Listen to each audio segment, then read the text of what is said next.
చంద్రబాబు నాయుడు గారు క్షమించండి. చంద్రబాబు నాయుడు గారు నన్ను నా పరిస్థితి సంవత్సరం నా పార్టీ ఆఫీస్ కొట్టేసి నా ఇల్లు కొట్టేసి నన్ను జీవోత్సవాన్ని ప్రాణం వండి శవాన్ని చేశాడు ఈ దుర్మార్గుడు రఘురామకృష్ణరాజు సార్. నన్ను క్షమించండి సార్. నేను నా ఆత్మాభిమానాన్ని చంపుకోలేక అమర్ నిరాదీక్షలో కూర్చుంటున్నాను సార్. నన్ను క్షమించండి సార్. నేను పార్టీకి ఏ తప్పు చేయను సార్. నేను పార్టీ క్రమశిక్షణ తప్పను సార్. పార్టీ క్రమశిక్షణకు కట్టుబడి 40 సంవత్సరాలు నా రాజకీయ జీవితంలోనే ఇటువంటి ఘట్టం వస్తుందని మీరు ముఖ్యమంత్రిగా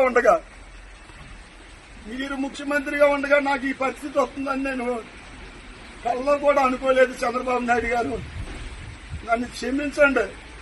నా ఆత్మాభిమానాన్ని చంపుకుని నేను ప్రాణం ఉన్న జీవోత్సవాన్ని చంద్రబాబు నాయుడు గారు నన్ను క్షమించి నేను పార్టీకి వ్యతిరేకంగా కానీ పార్టీకి కాదు, నాకు ఇక్కడ ఉండి నియోజకవర్గంలోని తెలుగుదేశం పార్టీ నాయకులకు, కార్యకర్తలకు, అభిమానులకు, ప్రజలకు 83 నుంచి కూడా తెలుగుదేశం పార్టీ ఎంతో ఆదరించిన ఈ ఉండి నియోజకవర్గం ప్రజలందరినీ కూడా ఎప్పుడు కూడా ఏ విధమైన ఇబ్బందులు పెట్టలేదు.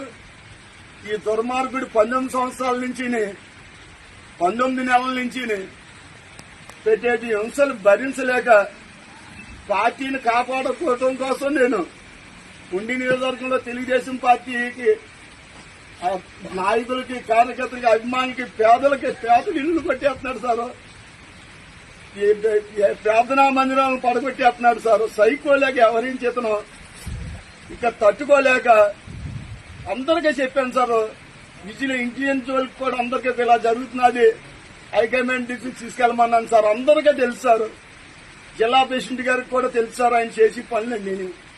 ఇన్ని అరాచకాలు చేసిన ఆయనకి జడిసిపోయి ఎవరో మాట్లాడలేక మీ దగ్గర చెప్తే ఏం చేస్తాడన్న భయంతో అందరూ ఉంటే నేను మీకు అత్యంత సన్నిహితుడిగా 40 సంవత్సరాలు మీతోటి నాకున్న అనుబంధాన్ని, తెలుగుదేశం పార్టీని ఇతను భూస్థాపితం చేస్తున్నాడన్న ఉద్దేశంతో నేను గలవిప్పాను సార్.